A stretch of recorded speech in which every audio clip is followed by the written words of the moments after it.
Hello everyone. Welcome to this session, Medtronic session on complex PCI. I am Dr. Sengottuvelu from Chennai, India.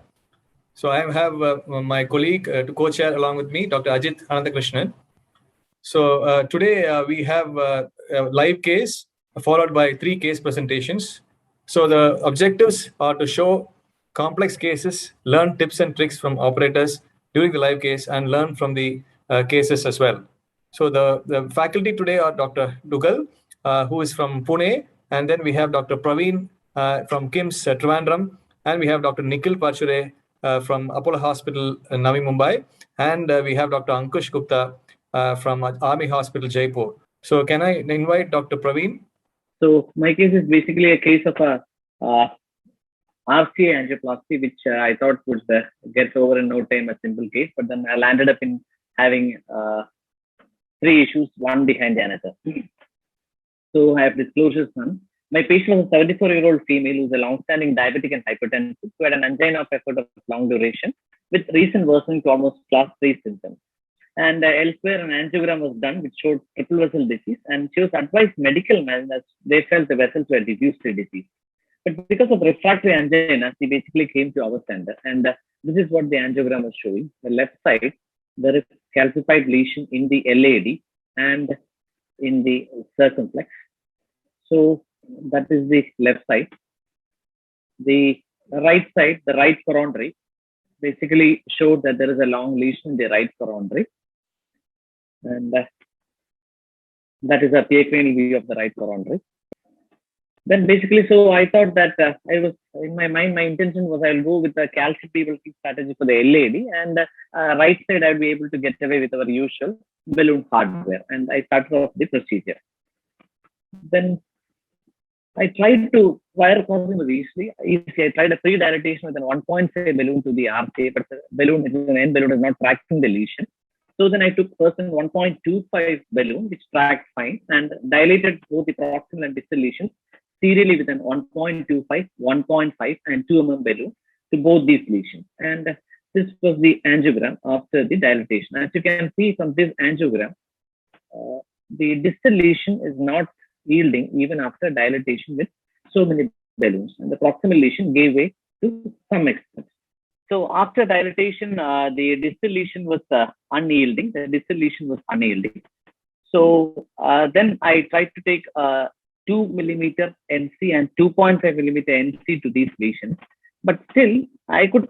Initially, there was some difficulty in taking the balloons. I took the balloon down, dilated, but if you can see clearly, there's some less contrast in the balloon, so that opacification is not great, but still the distal lesion was still not yielding with a 2 mm and 2.5 mm NC balloon.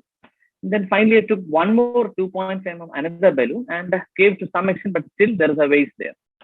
So then I took a shot. I find that the distal lesion is still not yielding, and proximal there is a suggestion of some haziness, probably the balloon-induced dissection. So this was the state. So I took one more, the same 2.5 balloon. I went again to high pressure. You can see the proximal part, there is some waste, was not still yielding. Then I took one more 2.5 balloon, that was a short balloon, and I dilated the distal lesion at high pressures. But still, even with that, the distal lesion was unopened, and the proximal also, if you can see clearly, the distal edge of the proximal lesion was also still not yielding. This was the state. Now, then I thought I should take an OPN and try to open the lesion, but it also did not track. And I tried with guide liner and with buddy support, but still the balloons were not tracking. So this was the status at which I started to try a buddy wire and a guide liner. It was still not tracking. So then I dilated the proximal lesion again with a high pressure, and there was a 2.5 NC balloon. And this was the dilatation of the proximal lesion.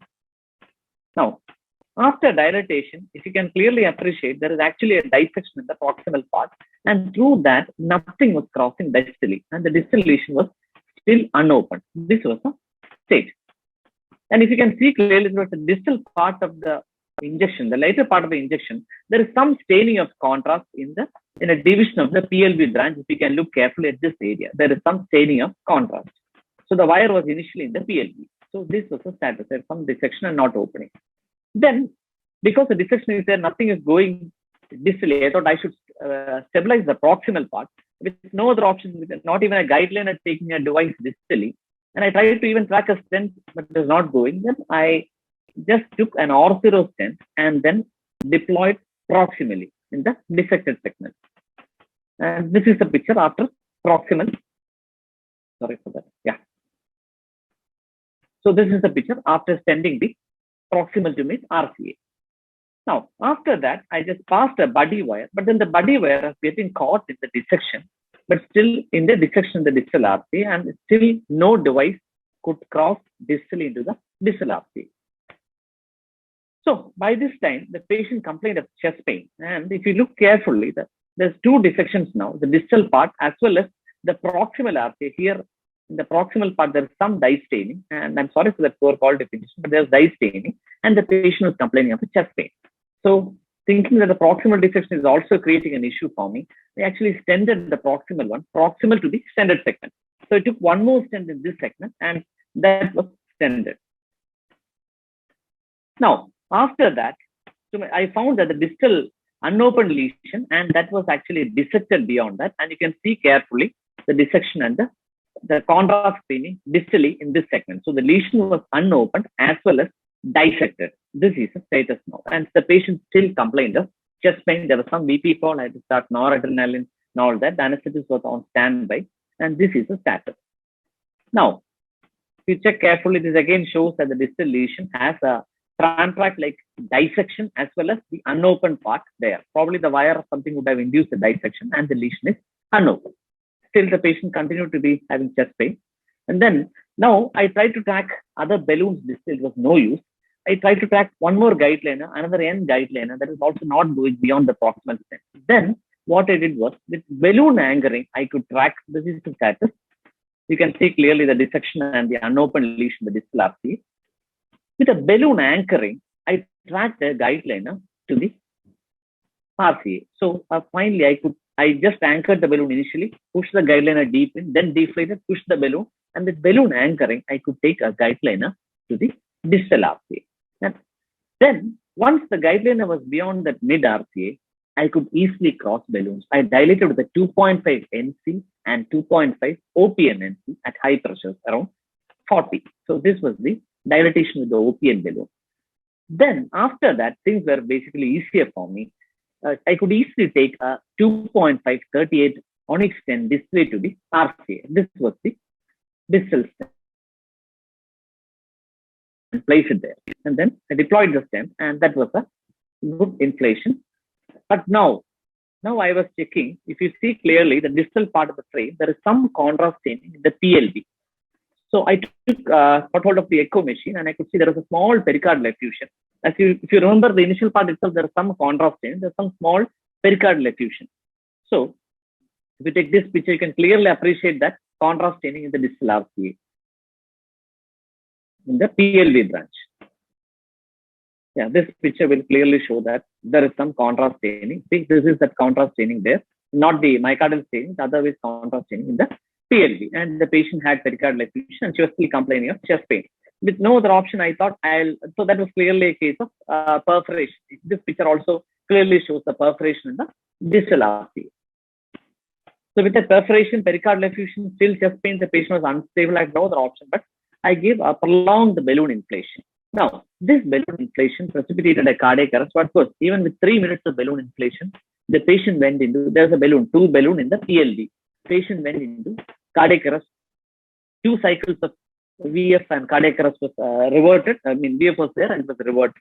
And finally, after that, around 20 minutes of prolonged inflation was given, and this is the final picture. The pericardial effusion was only mild, and there was no further progression of the perforation.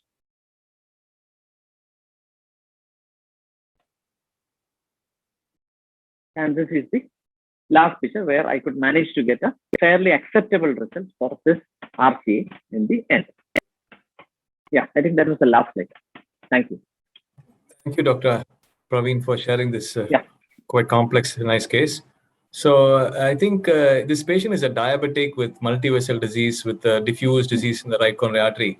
So when you're doing the right coronary artery, we know that we need to put long stents. And in such situation, I think it's good to start with the left system to have a good kind of a hemodynamic backup. But sometimes, as you had a cardiac arrest, probably the diseased left also would have contributed. So maybe starting with the left and then doing the right would have been an option. But I think the disease is quite diffuse and complex, and I think you managed well. But again, you had perforation distally. So again, one would have a choice of treating the perforation initially and then putting stents. But I think you had a lot of difficulty in taking the device.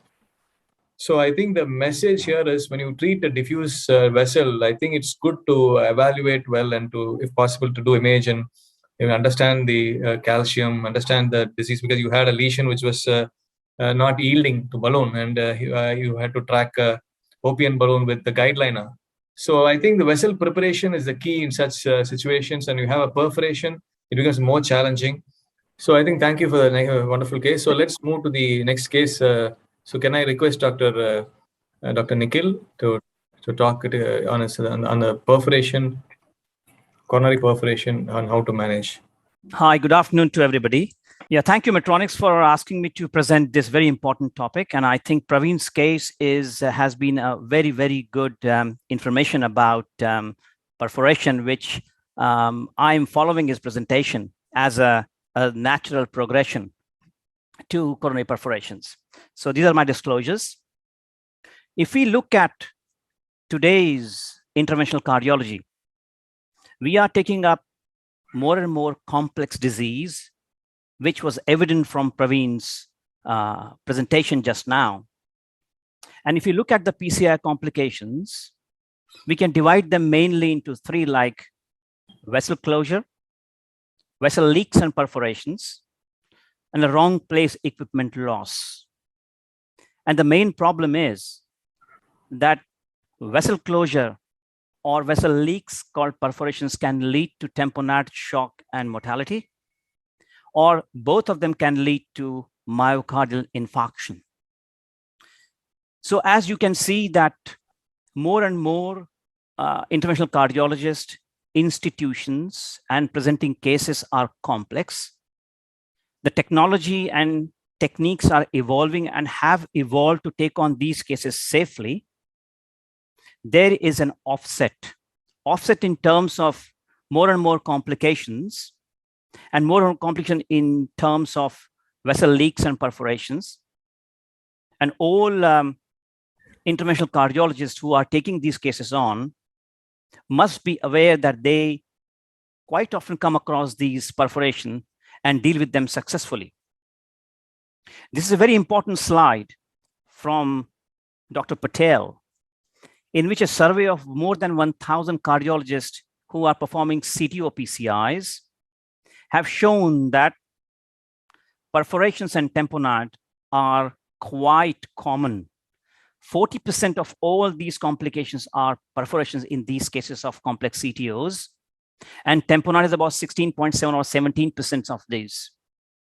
If you look at question number 8 of this survey, from the previously selected complications, which one are you most concerned about? And all the CTO operators said perforation, tamponade, and mortality. So complex PCI, as this forum is addressing today, including CTO PCIs, sees perforation and tamponade quite commonly. And quite rightly, all the cardiologists who are dealing in CTO PCIs are worried about perforation and tamponade, because there is a fine balance between aggressively opening up the arteries and the risk of perforation. If you ask all the aggressive CTO PCI operators, all of them have seen these complications quite commonly, as is very clear from this slide that about 16.7% patients end up having tamponade, and about 40% of all these complications in CTO PCIs involve perforation. If you look at the prospective global registry for the study of CTO interventions, it becomes very clear that if you look at type 1, type 2, or type 3 perforations, as we move from type 1 to type 3, you can clearly see that more color starts appearing in 2 and 3, and these colors are death, bleeding, and tamponade. You can also see that pericardiocentesis starts appearing in type 2. That we know these are very important complications. And these complications, as you move from type 1, type 2, type 3, go on increasing in these complications in terms of bleeding, tamponade, and death. So these are very real from these registries. So what are the types of coronary perforations? I'm not going to deal in theoretical things, but I can divide them according to this important slide from Sanjog Kalra and Raj Hetam, that there's a main vessel perforation, number one. Number two, distal wire perforation, as you have seen in the previous case, or collateral perforation while doing the retrograde PCIs. These are three main kind of perforations an interventional cardiologist sees who is doing day in and day out CTO PCIs. So main vessel perforation, distal wire perforation, and collateral perforations. Why this is important? Because the way you deal with these perforations is entirely different in terms of managing them. So look at this LAD CTO. And to tackle this, predilation with the balloon, you can clearly see that there is a medial dissection here in the mid LAD. Well, we see it on an everyday basis when you take on these CTOs. So what is the next step? What happened here was a balloon rupture. And balloon rupture is not very uncommon while you're doing CTO PCIs. But what should be the next step? Next step should be a balloon rupture can cause perforation. That should immediately come to your mind, number one. And number two, when a balloon ruptures, do an angiogram immediately. Why? Because you know from your experience that balloon rupture can cause perforation, and the first action is to detect and identify if there has been a perforation, as we will see. So what happens? If there's a perforation, there's a universal algorithm how to manage them. And to learn from the previous case, inflate the balloon to occlude the vessel proximal to the perforation so that no blood can go distal to it, or no blood can go out from the vessel into the pericardium or myocardium for that matter. Immediately start intravenous fluids and presses. Almost all these patients are already on intravenous fluids. You start presses and think about pericardiocentesis if hypotension is there, and think about auto transfusions, and immediately notify the surgeons that we have a problem like this in the cath lab. Then evaluate if there's a persistent extravasation in the pericardium or myocardium. Yes, then treat the cause. And how do we do that? If there's a large vessel perforation, you use a covered stent or you use a prolonged balloon inflation. And if a distal vessel perforation, like we saw in the last case, you use embolization with fat, coil, thrombin, whatever you are very well conversant with. Second, use covered stent over the perforated branch origin. So if you identify a branch distally, as you saw in the last case, you can put a covered stent across it to stop blood going into that branch and stop the perforation. If there's a continued extravasation, then only reverse the anticoagulation. And when do we do that is very, very important. So this is how we stop the bleeding, by inflating the balloon, in this case, proximal to where the perforation has been, so that no blood can pass distal to it. The first step in any perforation is to inflate a balloon proximally to stop pericardial bleeding immediately. And then think of putting a covered stent. The two types of main covered stents are Graftmaster, which I hate because they are very bulky, very difficult to deliver, but PK Papyrus is not very easily available. You can immediately see that the diameters are completely different between Joe-Stent Graftmaster and Papyrus. They are 24% reduction in the diameter of PK Papyrus, and that's the most important advantage of this stent. And you can see the 3016 Joe-Stent Graftmaster versus 3015 PK Papyrus, and there's a 24% smaller diameter size in terms of PK Papyrus, which is very easily deliverable to the point where you have the perforation. How do you really put the covered stent in these cases? and that's very important. First of all, you have identified the perforation. You inflate the balloon there immediately and do not deflate it. What do? You put a second guide wire in, and only you balloon transiently deflate to allow advancement of the second guide wire. Okay, and reinflate the balloon immediately for hemostasis, and bring a covered stent advanced to the proximal to balloon here, and then deflate the balloon, pull that other guide wire, and deliver the covered stent across the perforation. So you're just doing the transiently deflation of the occluding balloon to deliver your guide wire first, then deliver your covered stent, at the same time retracting your original guide wire through it. This is how you do it. And then inflate the covered stent, achieving the hemostasis. So what is a ping pong? Ping pong is actually, you can see that unable to deliver 2.8 by 19 millimeter graft master. As I said that I hate the graft master because it's very difficult to deliver this graft master to the site of perforation. Then what do? Delivery of covered stents can be very, very challenging in these situations because your arteries are not normal. They're calcified, they're tortuous, they're CTO, they're dissections. Covered stents use the guide liner. As you have seen in the past presentation, how we use the guide liner, you use the anchoring balloon technique or use the tracking over the partially inflated balloon. Doesn't matter how you do it, but take the guide liner up there and use the covered stent through it. The graft master stents can fit within an 8 French guide liner and seal the perforation. Perforation can be further complicated by thrombosis, and don't reverse the heparin until after equipment removed from coronary arteries. So as you have seen in my case here, that the ACT is 227, and at the same time, what you have seen is a final result of the coronary arteries like this, which was perforated. And at the same time, you will notice that there is no pericardial effusion. TTE at the end. At the end of my presentation here, the lessons are, there is a universal algorithm for treating perforations as inflate balloon to occlude the vessel, intravenous fluids and presses, pericardiocentesis if hypotension, notify the surgeons, treat the cause, large vessel perforation use covered stent and prolonged balloon inflations, distal use embolization or covered stent across the origin of the artery or branch. Know your covered stents, as I have just told you about graft master and papyrus. Use prolonged balloon inflations and do not reverse the heparin. And prior CBG, treat early. Thank you very much for your attention.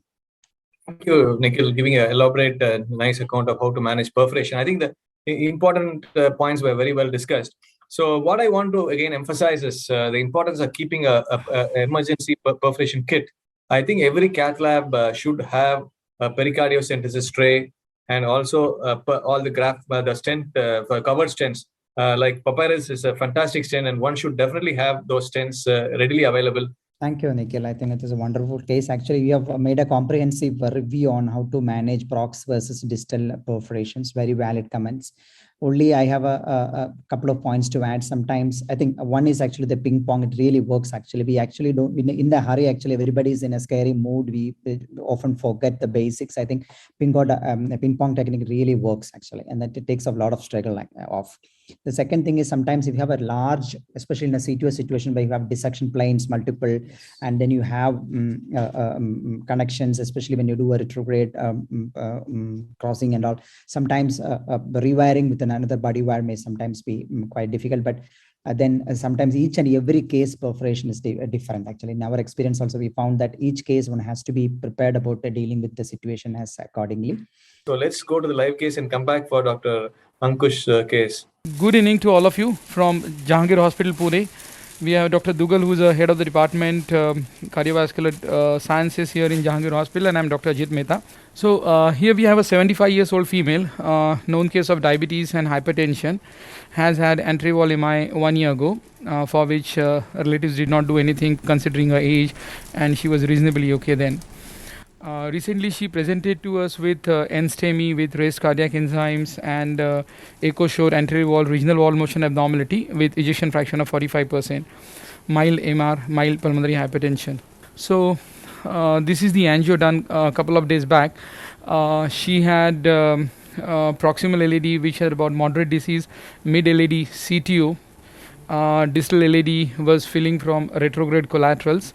Her circumflex had significant tortuosity, and after in the mid segment of circumflex had about 90-95% disease and a big chunk of ectatic segment in the circumflex artery.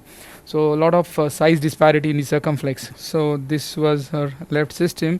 So this was the right coronary artery, had 80% disease in the proximal RC, about 90% disease in mid segment of the right coronary artery. And if you see where the lesion is in the tightest portion in the right coronary artery, we have got a large RV branch coming from there. And you can see the retrograde filling of the LAD. So we calculate the Syntax score. It was Syntax score 1 was 20, Syntax score 2 was for PCI 40.3 and CABG 33.9. With she would have been better off with CABG. So we in fact were pursuing her to undergo CABG, but relatives with diabetes, age, they denied surgery. So we had to take care of her angioplasty. We did her thallium viability to see viability in the anterior territory. She had anterior wall viability, and this is where we are. This is the bilateral injection, and you can see the total occlusion, and there is a bifurcation at the distal portion. There is a large diagonal coming out. So we took a BMW wire and a Corsair and reached the proximal cap, and then we thought there should be micro channels, and we shifted to Fielder XTA next. We tried with Fielder XTA but could not progress it. This to go into a small septal branch. Then we decided to change it to Gaia next. So here we changed it to Gaia 2 and passed, but somehow it was not entering the distal true lumen at the bifurcation. Next, here you see it has gone above. So then we changed the direction of the wire next, and you can see again it is in one of the small branches. We pulled back the wire, again changed the direction, and then we could see if we entered, it is still subintimal below the artery. Again we manipulated it. Here we could enter into the true lumen of the artery. Next, here we have gone into the true lumen, and this was confirmed by retrograde injection. You can see a large diagonal also coming from the upper portion of that CTO, and after doing that we have torqued the Corsair forward, and then we pulled the wire Gaia and changed to a BMW2 wire, and then removed the Corsair and dilated this with a 2.5 balloon. After confirming that we are in the true lumen, dilatation was done. So this was distal dilatation. You can see a lot of calcium also at the point of entry of the we have dilated here, we pulled back and dilated further upwards. Here we have dilated at the point where we have entered into the, and this is where we stand at the now. The artery has been opened up. This is the bifurcation, and now we plan to do an OCT. What do you think is a culprit vessel? Because the patient had an enzyme which was elevated. It looks like he came with the acute coronary syndrome. Yes. See, we thought the culprit vessel, since the LAD was closed earlier, so we thought it may be the other vessel. But when you got a thallium, that showed viability in the LAD territory, and that is why we thought we'll do the LAD first. But other areas also have viability and ischemia in the RCA territory, because we wanted to do the ectatic artery OCT also. So we have taken the OCT. Otherwise, for a CTO, it is preferred probably to use an intravascular ultrasound. A lot of calcium. A lot of Like diffusely diseased vessel with calcium, and you have nice dissection induced by the balloon. Now, what do you think about the this diagonal? Should we protect it?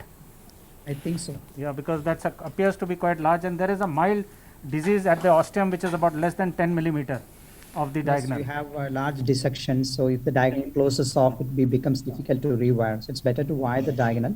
We can dilate further with balloon if required. Yeah, that means you are reasonably, because recently some data is there with regard to stent expansion with in presence of calcium. What are the criteria for Dr. Dugal, I fully That's agree been with asked. you. The OCT shows eccentric calcium. There is no concentric calcium. Also, only one area you have a slightly thick calcium. Most of the areas you have a thin calcium, eccentric calcium. So, and the length of the calcium is again not continuous. It is intermittent. So, with that, I think clearly balloon alone is sufficient for this lesion. But only issue is here you have a diffuse disease right from distal to proximal. So, you have to. The challenge is identifying the landing zone and maybe plan for a very long stent and treat rectification. Yes, absolutely. We agree with you. We have to go in for a long stand. And what do you think the strategy should be? A provisional? We should not do anything to the send the I think diagonal. it should be provisional. It's a medium-sized diagonal. The lumen is big actually, so that is the point as Dr. Singh is also trying to push. The lumen is, despite being a calcified lesion in the mid-LAD. So here we have probably seen in the OCT the landing zone, which is quite distal to the diagonal branch. So here we are trying to wire the diagonal, and then we will go in for the stenting of this vessel. There is a plaque at the origin of the diagonal, so it's getting a little difficult wiring diagonal. And also there is a mild calcification. Yeah. So it's difficult to wire. So, I mean, it doesn't look like very big diagonal. I mean, even if we could go across and probably stent it, should be all right. Absolutely, your call. Go ahead. Fortunately, our GFR is quite good, and urea creatinine is quite normal. The GFR is about 65 to 68. There is a large dissection plane. We never know because the guy, maybe if you think there are a lot of challenge, better to stent the main and then take a call, because otherwise we'll keep on expanding that false lumen. Just a comment. Yeah, I think we'd agree we'll just try once. If we don't, probably it's not a big diagonal, we'll leave it alone and just do main. So here we crossed the diagonal. 325, Arun, Balu. The length of the vessel was not very long. We did cross, then we decided to leave it alone. Here you see the wire was just going at this position only.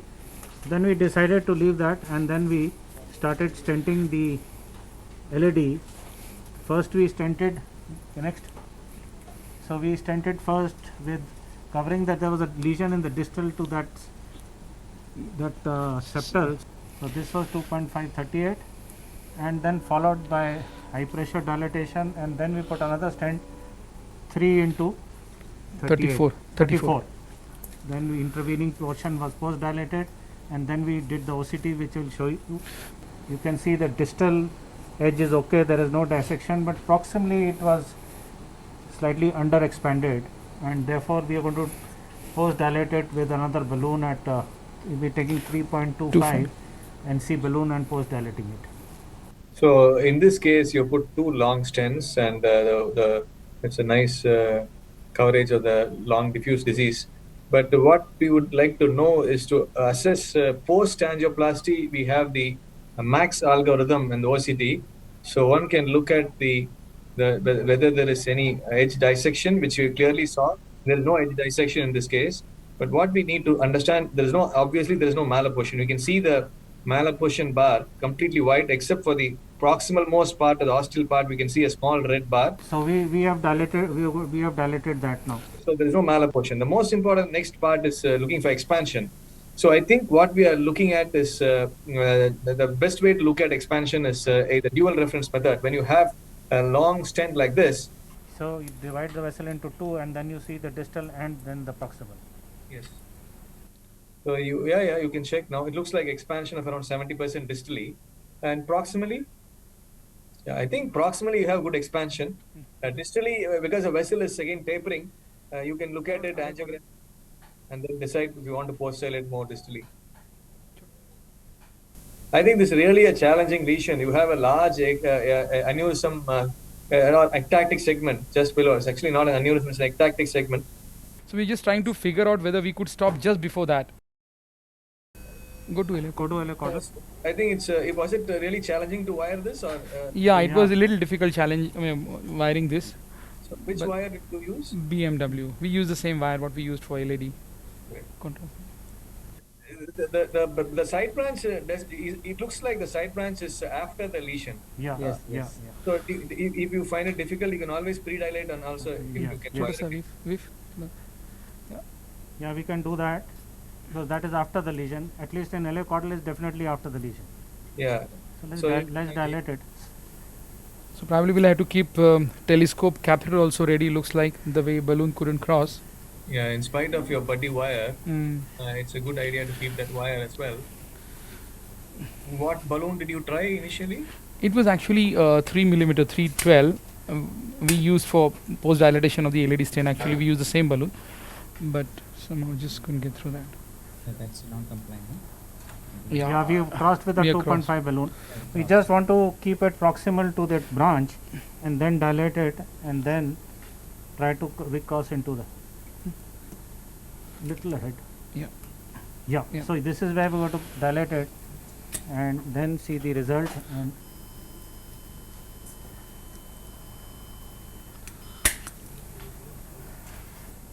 so you dilate it proximally and now we try to wire the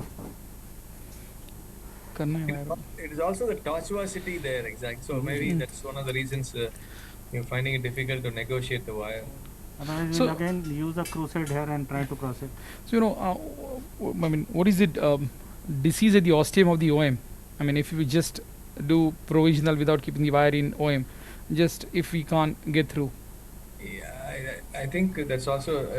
I mean, can we show the angiogram again to show the OM? Can you with show this- the angio? No, the one before one. Go Yeah, I back. think the side branch origin is from the healthy vessel distally. So I don't think you probably will not lose the branch. Very likely, I don't think so. If you're not finding it difficult to wire, I think I would probably consider with Yeah, a single wire and stent it. Yeah, because it's a big tortuous artery, and then The chances of block shifting is going to be very low here because the side branch origin is quite far, a little bit away from the tight proximal lesion. But we should also remember most of the time the block shifts distally. But here, I think the origin of the side branch is a bit down distally. What do you feel, Dr. Ajit? I agree actually. First of all, the branch ostium looks, whatever cranial it is actually not seen, but in the caudal views it's seen that the ostium is relatively free of disease, and then the angulation and the plaque which is there actually is preventing the wire advancement to that branch. I think if they stent it, maybe the angle becomes more Exactly. straight. I think we probably should go ahead and stent it. yeah, I think so. So we'll keep the wire as a buddy wire there. So what we were planning is to take 4 or 4.5 onyx there. So I think the proximal bend is not allowing the stent to go. So we'll have a telescope ready. Yes, keep the that's it. telescope. Is there any advantage of this telescope over the? Yeah, it has got a good ramp to basically, and therefore it's easier to deploy through Yeah. that ramp. Chalo, go to LA caudal. I think we hopefully are across. Go to LA Go caudal. to LA caudal. Fantastic. Well done. So So should we should pull? be able to? This is okay. Are you trying to pull out the buddy wire? Yeah, we'll do that. We'll do that. Proximal to the side branch? Yeah. No, we You're are covering probably that. across it, but it's very Fine. Well- I think they should be fine. Branch should be fine. Just let me see. Yeah, as you rightly said, the branch is fine, and we are able to well oppose the stent. so this was 4.5, I went to 18. 22, and I went to about 16 atmosphere. So post dilatation with 5. So I think I probably accept it or do imaging before I post it. Maybe we need to, if you want to post dilate, maybe there is some kind of a residue in the middle of the stent. See here it appears to be good, except at that bend. So if we have to dilate, we have to dilate with a 5. If you are planning to do imaging, you We'll go do ahead. imaging. We'll do try imaging. We'll try I think imaging. imaging will be better because 5 sometimes can cause carinal shift, and Yeah, yeah. unless we are very sure about it. But keep a telescope ready also, Apla, for probably OCT crossing. So now you can see that the bend is almost now straightened. I think this will really help to get the OCT catheter now. But you have a proximal bend. Yeah. Okay.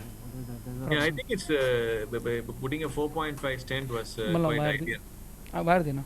Slow flow is there. Yeah, yeah. See the proximal artery. Proximal, Just go little proximal. forward Proximal and we see the thought, proximal yeah, artery. we'll do that. दूसरी wire क्या ना? Maybe a microcatheter can help. You can just get more control over the tortuosity. Get microcatheter. We had that for LAD, what we used. Of course, sir. Which wire is this? It's BMW again. Okay. Wow. Chalo. Great. Chalo. Which was this wire, sir? This was, we used a Yeah. Chalo. fielder, and then Do we have flow? yeah, we Yeah, have we've flow. got the flow. She's okay. There is a there dissection. proximal dissection. Which So we we'll have go to- with a smaller stent. So we made a loop of the wire, and we got the loop to the proximal end of the stent, and then with the help of a balloon support, we could push that loop through the stent stud. Because whenever we trying bare wire, it was we are trying to go from the outer curvature sub stent. So that was the main problem. Balloon? This is a small balloon. We have just taken a 2.5 balloon, and you see here it is in the center of the. Because of that portion, you see this how it behaves. We'll get a stent boost. Stent boost. Yeah, we can take stent boost in two different views. Yeah. Here you also see is in the center of the stent, Yeah. and there in this stent boost we can see that it is gone through the. So we'll probably a little dilate it here, and then take the stent. Get one more wire. No, we got a Crusade catheter. We'll take another wire with the Crusade.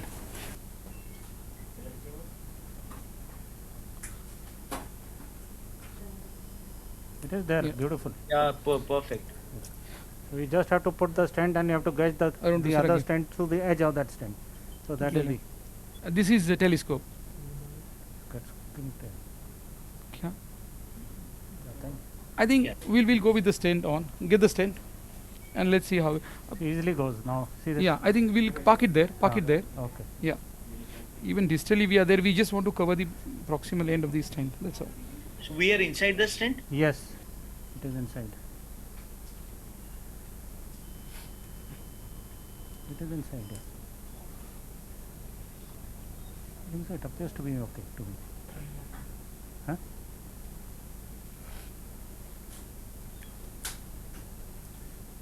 Yeah. Now give me a balloon. I want to try. What is the ACT now? 260. Okay, that's perfect. See this? It is gone. See, it's gone through the It's gone through proximal that part of the easy. You see this? stent boost. Stent boost. We'll do the stent boost. Yeah, it is crossed, and it is absolutely Going to just inside see for sure. पूरा नीचे जाके आना है. I नहीं think that's perfect. You see this? I think we are inside the stent, now. Yeah. Yeah.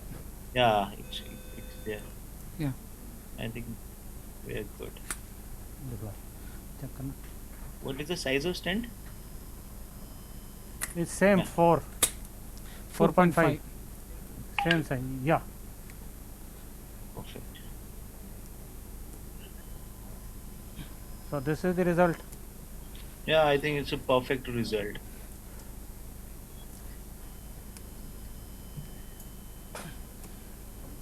I think that haziness has also gone. Gone. Yeah. Yeah, yeah. And now So it is in fact, flowing. after putting the first stent only, there was some haziness in the proximal segment, but I thought it could be because of the wire and tortuosity. And if you probably go back to- OCT. Mm. But And I think Increased it was a dissection, proximal yeah, dissection. it was a Yeah. proximal dissection. That's right. So her pressures are hovering about 90-100, 90-100. Now it is and 110. Yeah, it's perfect. We had two complex lesions.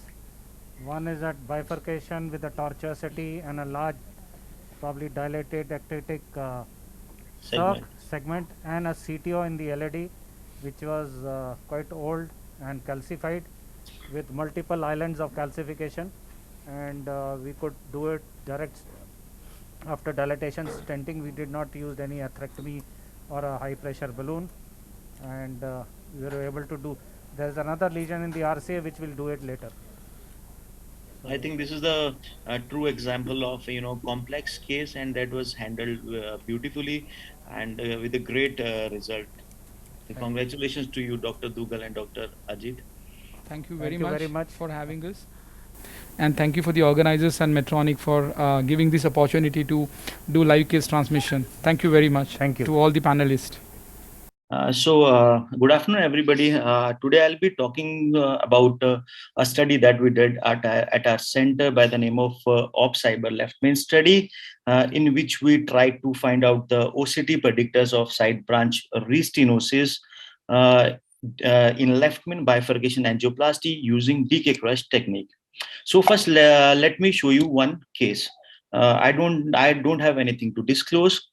So this was a 50-year-old male who came to us with crescendo angina with normal ejection fraction. Coronary angiography showed significant left main bifurcation disease and mid-LAD CTO. This mid-LAD CTO was tackled retrogradely using the reverse crush technique, and this was the result. And this significant left main bifurcation was planned for upfront to stent strategy using DK crush technique. Pre-PCI OCT showed that it was a predominantly fibrotic lesion, so non-compliant balloon was taken to prepare the bed, and all the steps of DK crush were taken, like crushing of the stent with the appropriate size balloon, proximal first recrossing, then first kissing, followed by main stent implantation, pot, ostial flaring, final kissing balloon inflation, and repot. And this was the final result. We were happy with the result. This was the final angiogram. When we did post-PCI OCT in the LCX, the stent was well apposed, it was well expanded, and there was no distal edge dissection. When we did main branch OCT run, again, the stent was well opposed, it was well expanded also, and there was no distal edge dissection in LAD. At that time, we didn't have 3D reconstruction. I'll show you what happened at this point. So 9 months later, this patient again came to us with crescendo angina. When we did checking angiography, it showed significant LCX ostial restenosis. When we compared index OCT, when we did left main bifurcation, this was the LCX ostium we left with, and this is what happened. So in this particular case, we went ahead with left main bifurcation angioplasty using DK crush technique. We did every step. We did first kissing, we did second kissing, and after second kissing, we left this much amount of stent studs, which led to endothelialization and almost complete obliteration of the L6 ostium. So this was the basis of our study, which was single center retrospective study. In this study, we enrolled 60 patients with unprotected left main bifurcation disease. All these patients underwent OCT guided left main bifurcation angioplasty using DK crush technique. All patients were followed for 1 year, and coronary angiography was repeated at the end of 1 year. Patients with angiographic evidence of side branch restenosis were identified, and their index OCT were compared with that of patient without side branch restenosis. And all the OCT findings, that index OCT findings were compared in both SBR and non-SBR group, and special emphasis were given on clear figure of it on 2D cross-section, length of new metallic carina in relation to CTBP length in 2D longitudinal view, and the presence of hanging stent struts across side branch ostium on 3D reconstruction. Now I'll be showing you few cases who developed side branch restenosis. So this was the case in which we did left main bifurcation. This was the final kissing. This was the final result. But this patient developed side branch restenosis.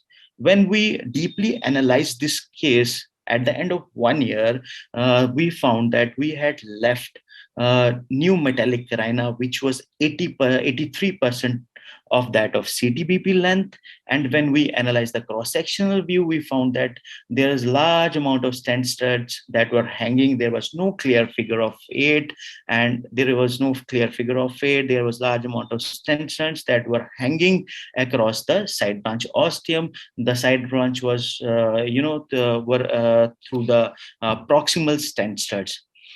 This was seen even in the stent-only view. You can see the large amount of stent studs that were hanging, and likely this was the reason for side branch ostial restenosis. This is another case of significant left main bifurcation disease, underwent DK crush left main bifurcation angioplasty, and this was the end result, which was satisfactory. This patient also had a side branch restenosis. When we analyzed, we again found that we left inappropriate stent apposition at the side branch ostium. The length of new metallic carina was 83% of that of CTBP length.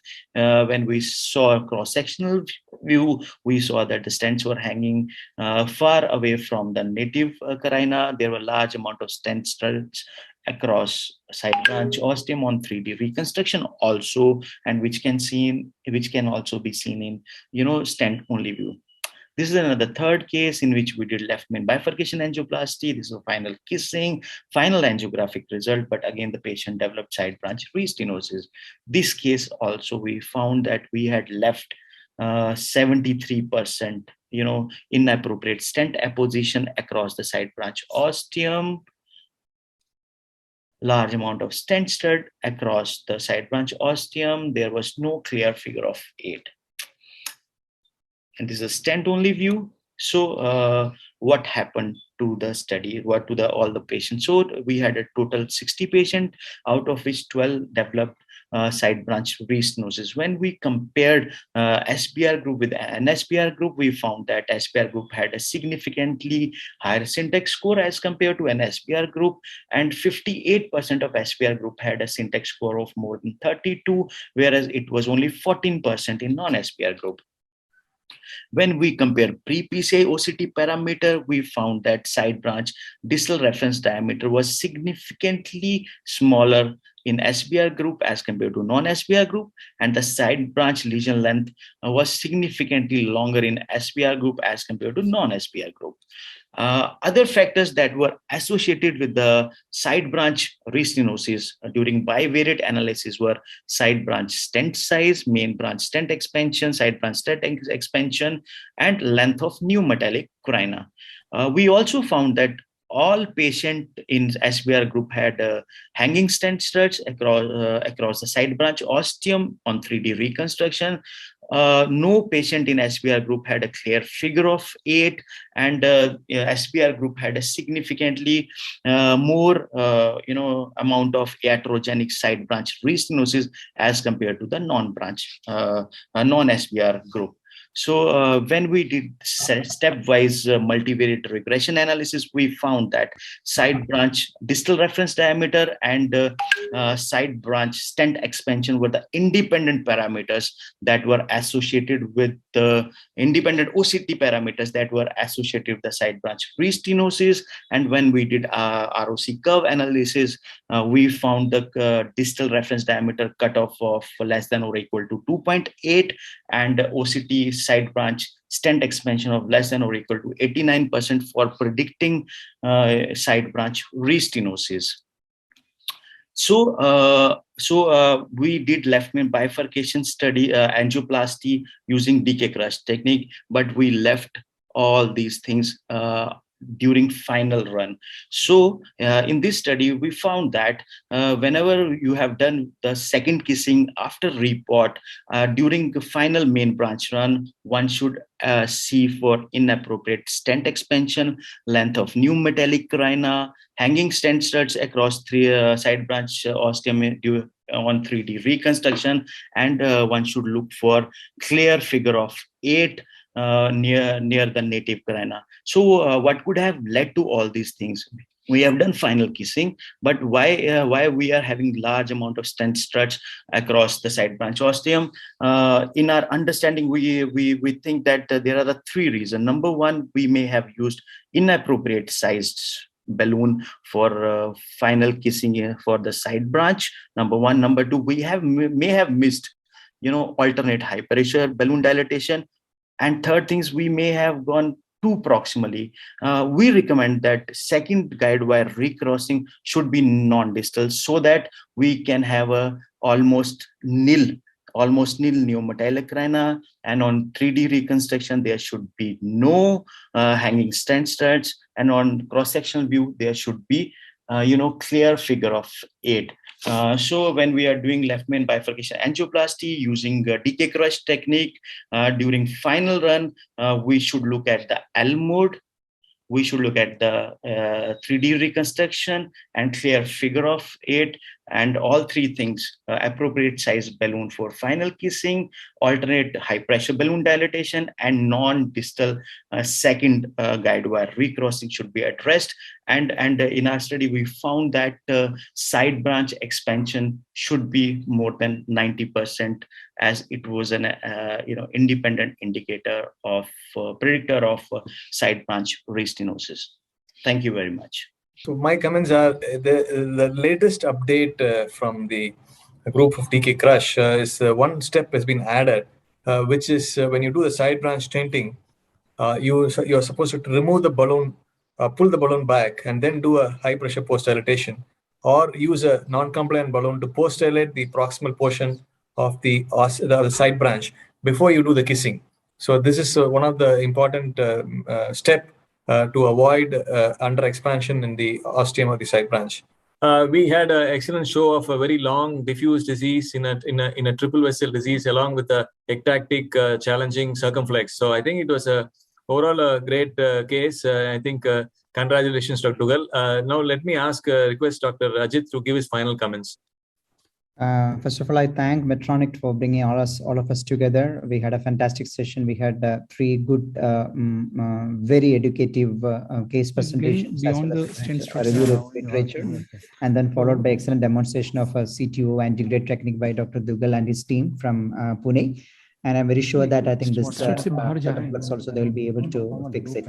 So thank you all. Thank you, Dr. Sengutuvelu. Thank you, Dr. Ankush, Dr. Praveen, Dr. Nikhil for education. I'm very sure that this will be very educative to the TCT Asia Pacific team as well. So thank you very much.